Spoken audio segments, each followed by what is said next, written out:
ഈയിടെയായി നമ്മുടെ മോദിജി ഇസ്രായേൽ സന്ദർശിച്ചപ്പോൾ നടത്തിയ ഒരു പരാമർശമാണല്ലോ ഇസ്രായേൽ പിതൃരാജ്യമാണെന്ന്. ഇതേ സംബന്ധിച്ച് വലിയ വിവാദവും പരിഹാസവും ഉയർന്നുവരികയുണ്ടായി.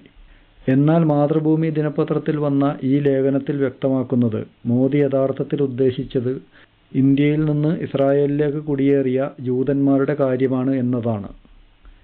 ഇന്ത്യയിൽ നിന്ന് കുടിയേറിയ ജൂതന്മാർ ഇസ്രായേൽ തങ്ങളുടെ പിതൃരാജ്യവും ഇന്ത്യ മാതൃരാജ്യവും ആണെന്ന കാര്യത്തിൽ ഉറച്ചു നിൽക്കുന്നു എന്നാണ് മോദി പ്രസംഗിച്ചത്.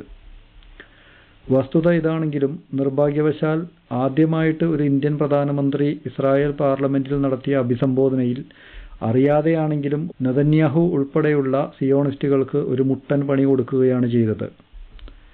കാരണം ഇസ്രായേൽ എന്ന രാജ്യത്തിൻ്റെ രൂപീകരണം തന്നെ ലോകമാകമാനം ചിതറിക്കിടക്കുന്ന സെമറ്റിക് ജൂതന്മാരെ വാഗ്ദത്ത ഭൂമിയിലേക്ക് തിരിച്ചു കൊണ്ടുവരിക എന്നതാണ്. അതായത് ലോകമാനമുള്ള ജൂതന്മാർ മിഡിൽ ഈസ്റ്റിൽ നിന്ന് ഉത്ഭവിച്ചതും അതല്ലാതെ മതപരിവർത്തനം ചെയ്തതുമല്ല എന്നാണ് ഈ വാദത്തിൻ്റെ അടിസ്ഥാനം.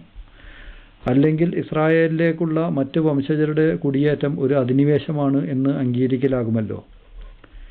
ഈ നരേറ്റീവ് അനുസരിച്ച് ഈ കാണുന്ന രണ്ട് ഉരുപ്പടികൾ സായിപ്പും മദാമയും അല്ലെന്നും മറിച്ച് അറബികളെപ്പോലെ മിഡിൽ ഈസ്റ്റ് ഒറിജിനുള്ള ആളുകളാണെന്നുമാണ് സിയോണിസ്റ്റുകളും നമ്മുടെ ക്രിസംഖികളും പ്രചരിപ്പിക്കുന്നത്. അമ്മച്ചിയെ കണ്ടിട്ട് ശരിക്ക് കന്യാമറിയത്തെ പോലെ തന്നെയുണ്ട് അല്ലേ?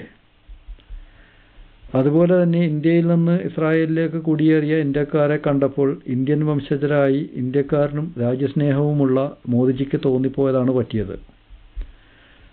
മോദി ആ സത്യം തുറന്നു പറഞ്ഞുപോയെന്ന് മാത്രം. അതിന് മോദിയെ കുറ്റം പറയാൻ പറ്റുമോ? നിങ്ങൾ പറ.